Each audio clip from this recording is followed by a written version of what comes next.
Bonjour à tous, ravi de vous retrouver dans ce nouvel épisode du club. Est-ce que vous avez déjà eu cette sensation un petit peu désagréable où vous travaillez beaucoup, vous travaillez sur votre marketing, vous postez, vous envoyez des messages et pourtant vous avez l'impression que les clients n'arrivent pas assez vite. Ou alors ils arrivent mais c'est du hasard, vous savez pas vraiment comment ils sont arrivés là. Quelqu'un vous a recommandé, vous avez eu un coup de chance sur un salon, une bonne rencontre, mais demain, vous savez pas vraiment de quoi ça sera fait. Le problème, c'est pas que vous travaillez pas assez, c'est que vous travaillez sans système. C'est exactement ce dont je vais vous parler aujourd'hui, comment vous allez construire un système d'acquisition, quelque chose qui fonctionne même quand vous êtes aux écuries, à cheval, même quand vous avez semaine de dingue avec justement vos clients, même quand vous n'avez pas de budget publicitaire. Vous n'avez pas besoin d'une grosse équipe, d'une équipe tout court. Vous avez juste besoin de comprendre comment ça fonctionne, de poser des bonnes fondations. Allez, c'est parti, on y va. Ce que la plupart des gens font déjà et qui va pas fonctionner vraiment, c'est finalement justement de pas prendre le temps de se poser sur comment mes clients me trouvent et arrivent. Donc, avant de vous dire ce qu'il faut faire, je voudrais vraiment qu'on parle de ça et de ce que la plupart des entrepreneurs font, en tout cas au début.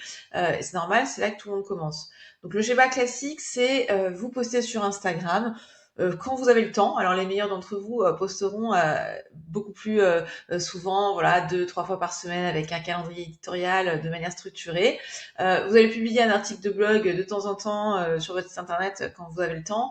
Vous allez envoyer un email à vos contacts une fois par mois quand vous allez vous en souvenir. Et puis finalement, entre tout ça, vous attendez. Sauf que ce qu'on vient de décrire, c'est pas un système d'acquisition, c'est plutôt de l'improvisation un petit peu organisée.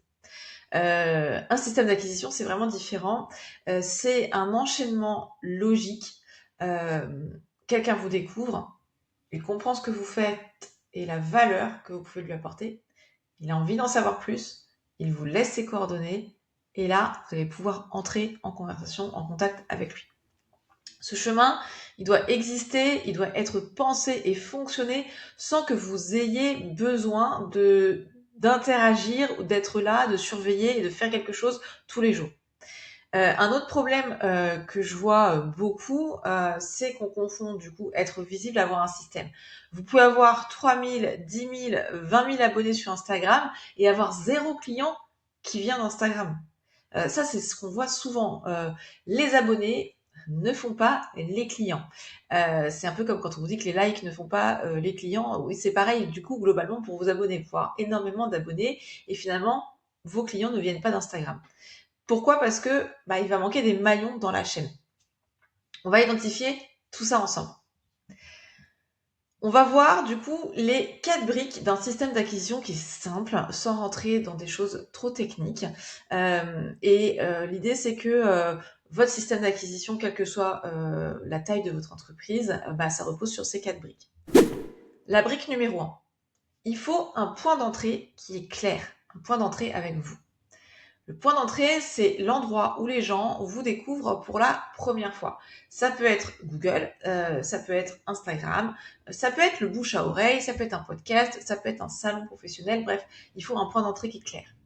Votre première mission, c'est de savoir d'où viennent vraiment vos clients actuels. Pas d'où vous voudriez qu'ils viennent, mais vraiment d'où ils viennent, voilà, vraiment d'où ils viennent actuellement. Si vous n'avez pas de clients encore que vous démarrez, essayez d'identifier comment des gens vous ont connu. Vous avez peut-être eu déjà des conversations avec des prospects. Essayez de regarder comment ces gens-là vous ont trouvé. Si vous avez un site internet et Google Analytics, c'est hyper intéressant. Vous pouvez déjà regarder, par exemple, le trafic sur votre site, d'où il vient. Est-ce qu'il vient de ce qu'on appelle le trafic direct, donc des gens qui connaissent votre marque, qui vont taper dans la barre de recherche directement votre nom de marque? Est-ce qu'ils viennent du SEO? Est-ce qu'ils viennent des réseaux sociaux, d'une newsletter, de sites référents, donc qui ont parlé de vous? Vous allez pouvoir avoir une idée déjà. Et puis, sinon, vous pouvez tout simplement poser la question à vos prospects ou à vos clients, comment vous m'avez trouvé, comment vous m'avez connu. Et là, en fait, si vous faites ça à chaque fois que vous avez quelqu'un en ligne ou que vous rencontrez un client potentiel, vous allez pouvoir avoir des statistiques et des données qui vont être intéressantes. Pourquoi c'est important de faire ça? Parce que certains points d'entrée vont coûter du temps, d'autres vont coûter de l'argent. Imaginons que vous fassiez de la publicité et que votre canal principal, ce soit via la publicité. Alors, c'est bien, mais ça dépend du coup du montant que vous allez mettre. Le jour où vous coupez la publicité, vous n'avez plus de système d'acquisition. Et il y a d'autres systèmes ou d'autres points d'entrée qui sont des actifs à long terme, justement, notamment le SEO. Un article bien référencé sur Google, il va vous ramener peut-être des clients, même 3 ans après que vous ayez écrit cet article. Un post Instagram, c'est vrai qu'en général, en 48 heures, peu de gens vont découvrir vos nouveaux posts. Avec LinkedIn, on s'aperçoit que les posts parfois peuvent revenir à la vie comme ça 1 semaine après, mais c'est vrai que c'est pareil, c'est assez court comme délai. Donc avant de construire quoi que ce soit, identifiez votre meilleur point d'entrée, celui qui correspond aussi à ce que vous pouvez tenir dans la durée, parce que évidemment que il peut y avoir aussi un problème entre ce que vous avez identifié et ce que vous voulez faire. Donc c'est important d'analyser ça et de travailler ça en priorité. La brique numéro 2, c'est un contenu qui va aussi filtrer, qui va qualifier votre audience. Une fois que quelqu'un vous a trouvé, qu'est-ce qui se passe? Est-ce qu'il comprend immédiatement ce que vous faites, pour qui vous le faites, ce que ça va lui rapporter?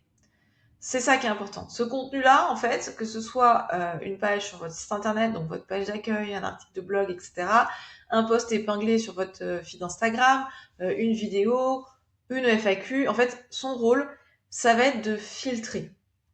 Et en fait, l'idée, c'est que des profils qui ne sont pas dans votre cible idéale, eux, ils vont partir naturellement. Et par contre, les bons profils, ceux que vous avez vraiment envie d'avoir, ils vont rester. Et en fait, c'est là qu'il y a beaucoup de personnes qui vont qui vont pas faire les choses dans l'ordre, c'est qu'elles vont tout de suite parler de leur service, de leur formation, de leur diplôme, etc. Mais le prospect, lui, ce qu'il veut, c'est qu'on parle de lui. En fait, il s'en fiche un petit peu de votre formation, clairement.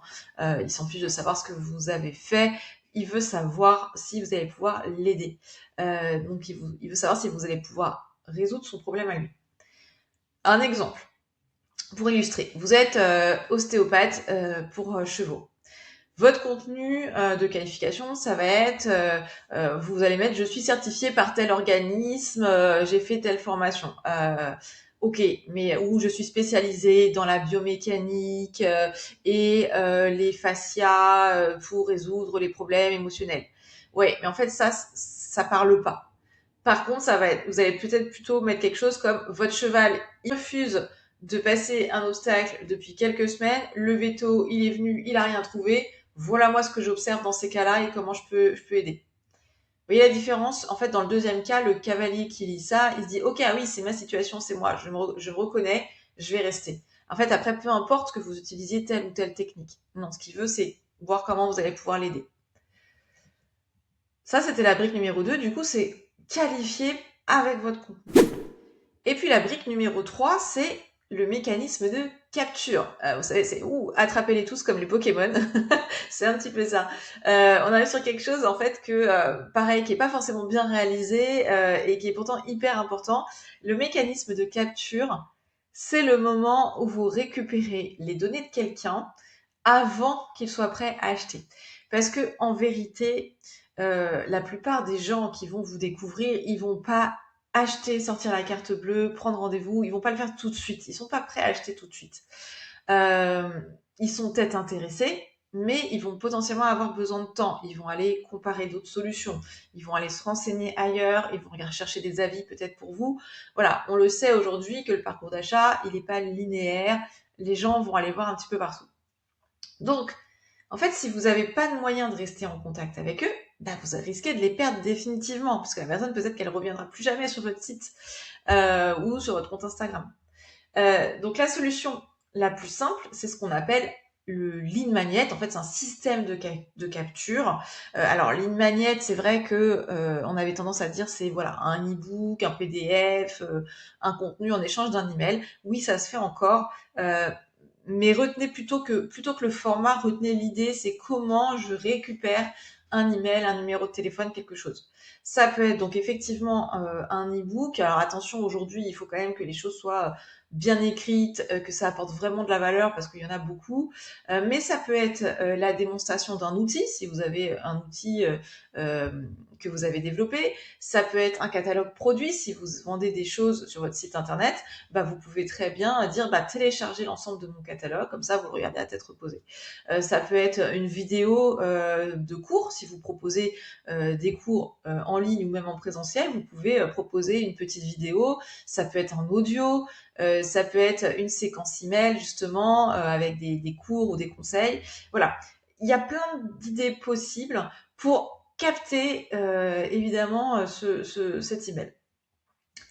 Donc là, je sens effectivement que certains d'entre vous vont lever les yeux au ciel en disant ah non, c'est bon, ce truc de ligne magnète, moi non, mais franchement, réfléchissez-y, c'est une vraie opportunité pour vous démarquer parce que c'est pas forcément utilisé par tout le monde, notamment dans la filière équine.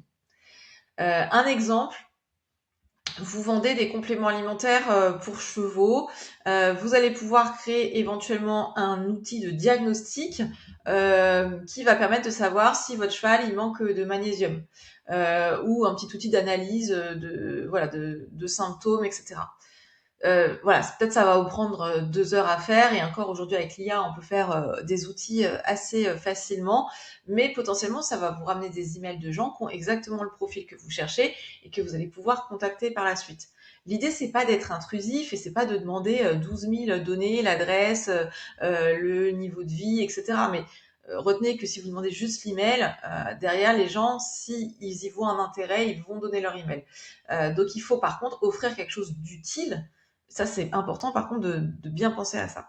Et derrière, vous allez pouvoir vraiment garder le lien parce qu'on va voir la brique 4, comment on se sert justement de ces données. Donc, cette brique 4, c'est ce qu'on appelle la séquence de suivi.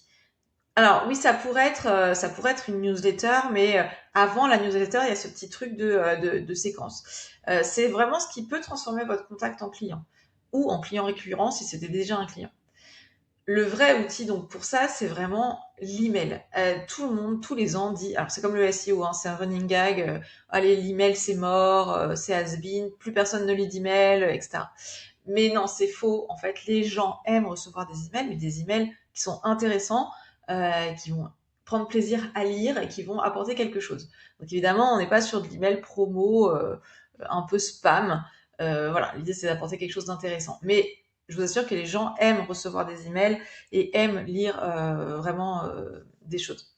Et contrairement à Instagram, vos emails, ils arrivent vraiment dans la boîte de vos abonnés. Donc ils arrivent à 100% de votre audience. 100% de votre audience abonnée va pouvoir voir l'email. Et ça, c'est hyper important. Il n'y a pas d'algorithme qui va biaiser le truc. Donc la séquence de suivi, c'est pas une newsletter générique, c'est plutôt une série de 3 à 5 emails automatiques qui s'envoient après qu'un contact se soit inscrit. Ces emails, ils ont un seul objectif, de créer de la confiance et de réassurer. D'également vous montrer, de montrer que vous comprenez leurs problèmes et à la fin de proposer une prochaine étape. Évidemment que la prochaine étape, ça va être prendre un rendez-vous avec vous, aller sur le site pour voir les produits, etc. Mais il faut proposer une prochaine étape. Vous n'avez pas besoin de logiciels compliqués, Mailchimp, Brevo, tout ça en version gratuite, Mailjet, etc. peuvent faire ça en version gratuite, ces petites séquences automatiques. Par contre, évitez Gmail, Hotmail, Yahoo, ne le faites pas avec votre boîte perso, vous ne pourrez pas faire cette séquence d'automatisation. Vous allez devoir vous envoyer les emails à chaque fois, vous n'allez pas le faire, si vous avez 50 personnes qui laissent leur email, vous n'allez pas le faire comme ça 50 fois à la main, c'est pas possible. Et en plus, avec des adresses perso, ça va arriver en spam, vous n'aurez pas de statistiques, donc voilà, on oublie l'adresse personnelle. On prend un outil pour ça. Donc, par où commencer concrètement? Je ne vais pas vous laisser comme ça avec vos 4 briques. Allez, construisez-moi votre petit système d'acquisition. Bonne chance. Voilà comment moi je procéderais si j'étais à votre place cette semaine. L'étape 1, faites le diagnostic de votre système actuel. Vous allez prendre une feuille blanche, vous allez dessiner le chemin de vos derniers clients. Comment ils vous ont trouvé? qu'est-ce qu'ils ont vu en premier, sur quoi ils sont tombés, qu'est-ce qui s'est passé ensuite, c'est quoi les étapes qu'il y a eu, est-ce qu'il y a eu un trou dans la raquette quelque part. Étape 2, identifier du coup la brique manquante. Donc la plupart d'entre vous ont déjà un point d'entrée. Ça va être effectivement Google, ça va être avec votre site internet, ça va être les réseaux sociaux, ça va être du bouche à oreille, avec des clients qui viennent comme ça par recommandation. En général, ça, vous avez plutôt cette brique-là. Il faut l'identifier, mais vous l'avez. Ce qui va plutôt manquer souvent, c'est la brique 3 ou 4. Donc c'est vraiment comment vous récupérez des emails. Donc la question à vous poser, c'est est-ce que vous avez un moyen de récupérer les contacts des gens intéressés, mais qui sont pas encore prêts à acheter. Si vous ne l'avez pas ça, c'est votre priorité numéro 1, c'est de trouver comment récupérer un email. Et l'étape 3, c'est de commencer petit, de commencer simple, un seul lead magnet ou une seule ressource offerte, pas 5, voilà, une seule, c'est bien. Une seule séquence email, vous faites 3 emails. Voilà, si vous pensez que 5, ça va être trop compliqué, 3 emails, c'est suffisant pour démarrer en général. Et c'est beaucoup mieux que rien parce qu'après, une fois que vous avez votre base email, vous allez pouvoir créer une newsletter, voilà, prendre contact régulièrement avec ces gens-là. La perfection, c'est l'ennemi de l'action. Donc, un système imparfait qui va tourner, c'est beaucoup mieux qu'un truc parfait au cordeau, mais qui va être que dans votre tête parce que vous aurez jamais le temps, le courage de le faire. Donc vraiment, passez à l'action, faites quelque chose de simple et après, vous améliorez. Voilà, c'est vraiment l'idée. Ce que je veux que vous reteniez de cet épisode, c'est vraiment cette phrase-là. L'acquisition, ça se construit, ça ne s'improvise pas. C'est pas quelque chose de je suis connu, donc les gens vont venir vers moi. Vraiment, il y a derrière toutes les marques, vous avez un système d'acquisition qui est construit, qui est réfléchi. Mais vraiment toutes les marques. La bonne nouvelle, c'est que vos concurrents, beaucoup, ne font pas ça. Presque personne aujourd'hui dans votre secteur n'a de lead magnet ou n'a de système de capture vraiment processisé. Presque personne n'a de séquence email bien construite et finalement le niveau de différenciation, il est assez accessible pour vous dans le secteur équestre ou dans le secteur de l'artisanat et des prestataires de services. Donc la question que je vous pose cette semaine, c'est laquelle de ces 4 briques est la plus fragile dans votre business en ce moment? Est-ce que vous avez un vrai point d'entrée qui travaille pour vous en dehors aussi des réseaux sociaux? Est-ce que vous avez un moyen de garder le contact avec les gens intéressés? Je vous laisse aussi un petit cadeau, je vous mets un petit outil de diagnostic pour savoir où vous en êtes dans votre système d'acquisition et quelles sont les actions que vous pourriez faire pour améliorer tout ça. J'espère que cet épisode vous a plu et je vous dis à très bientôt dans un nouvel épisode. Bye!